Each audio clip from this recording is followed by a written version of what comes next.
देख रहे हैं पुलिस की आवाज न्यूज, क्राइम का खुलासा। माता पिता का कर्तव्य सिर्फ बच्चों को जन्म देकर बड़ा करना नहीं होता, उनको सही मार्ग पर चलाना भी माता पिता का कर्तव्य है। मुनि निर्णय सागर जी महाराज। नगर के 1008 श्री पार्श्वनाथ दिगंबर जैन बड़ा मंदिर जी में विराजमान मुनि श्री 108 निर्णय सागर जी महाराज ने प्रवचन में कहा कि हमारे समाज में लोगों की पहचान उनके संस्कार से की जाती है। हालांकि जीने के लिए संस्कार ही काफी नहीं है, बल्कि उसके लिए हमें और भी कई चीजों की जरूरत होती है।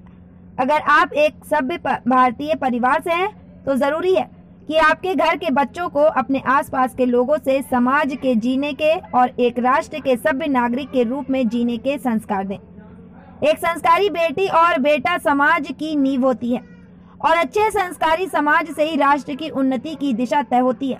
अगर हम अपने बच्चों को दौलत देने से पहले संस्कार नहीं देंगे, तो आपकी दौलत बच्चों के पाप कार्य में सहायक होगी और क्रम से दुख का कारण बनेगी। माता पिता का कर्तव्य सिर्फ बच्चे को जन्म देकर बड़ा करना नहीं होता, उनको सही मार्ग पर चलाना भी माता पिता का कर्तव्य है। 8 वर्ष तक अगर बच्चा अनछना पानी पिए, रात्रि भोजन करे, मंदिर ना जाए, पाप करे, उसका पाप माता पिता को लगता है। इसी क्रम में मुनि श्री ने बताया कि संयम बंधन ही रक्षा बंधन है। जो कर्मों से हमारी रक्षा करता है, संयम से बंधा हुआ व्यक्ति कभी किसी की हानि नहीं कर सकता। संयम तो अनुशासन से भी समझ सकते हैं। जिस तरह अनुशासन में प्रत्येक कार्य में संयम रखा जाता है, वैसे ही इंद्रियों के भोगों की इच्छा पर नियंत्रण रखना संयम है। हम जो व्रत आदि करते हैं, वह सब कर्म निर्जरा के लिए ही किए जाते हैं। व्रतों को करके सांसारी सुखों की कामना व्यर्थ है, क्योंकि संसार के सुख कुछ समय के लिए होते हैं। व्रत आदि को सिर्फ धर्म से जोड़ कर ना देखा जाए, ये हमारे लौकिक जीवन में हमारे स्वास्थ्य के लिए भी बहुत उपयोगी होते हैं। बहुत से चिकित्सक कहते हैं कि महीने में 1 से 2 उपवास करने से हमारे शरीर की सारी गंदगी साफ हो जाती है और शरीर स्वस्थ बनता है, रोगों की उत्पत्ति कम हो जाती है। अपनी शक्ति के अनुसार तप संयम करते रहना चाहिए।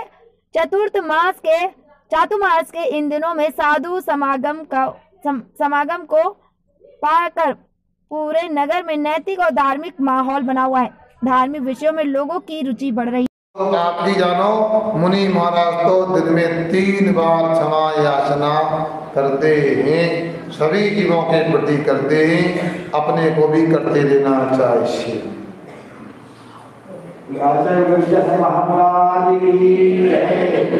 पूज्य मुनि सिद्धेश्वर महाराज की शंका समाधान करें। एक शंका है, क्या केवली किसे कहते हैं, ये कितने भी होते हैं? समाधान करने के बाद देखिए, आपको पहले भी बताया है, इसी समाधि तंत्र में भगवान के पर्यायवाची नामों में एक केवल नाम भी आया था। केवल का अर्थ होता है असहाय, केवल का अर्थ मुनि भी होता है, अर्थात असहाय का अर्थ होता है जिसको ज्ञेय पदार्थों को जानने के लिए न इंद्रियों की आवश्यकता होती है, न मन की आवश्यकता होती है, वह केवल कहलाता है। और केवल जिसके पास हो जाता है वो केवली कहलाते, अर्थात केवल ज्ञान के स्वामी को केवली कहा जाता है। और वह केवली 7 प्रकार के आगम में बताए हैं। कितने प्रकार के? उनमें तीर्थंकर केवली गिनते जाओ, उन्हें फिर भूल जाओ नहीं तो। तीर्थंकर केवली, सामान्य केवली, मूक केवली, अंतःकट केवली, उपसर्ग केवली, समुद्रघात केवली, कितने हो गए? 6। अनबद्ध केवली जोड़ लो। यही 7 प्रकार के केवली होते हैं, जिनके लिए केवली बनने के पूर्व में उसी भव में अथवा पूर्व भव में तीर्थंकर नामकरण का आश्रम बंद हुआ है। और मुनि बनने के उपरांत जिन्होंने 4 घातीय कर्मों का नाश कर दिया है, और 4 गादिया नाश के उपरांत जिनको केवल ज्ञान आदि चतुष्टय की उपलब्धि हो गई वे तीर्थंकर केवली कहलाते हैं, जिनका समवसरण होता है 8 भूमियों में।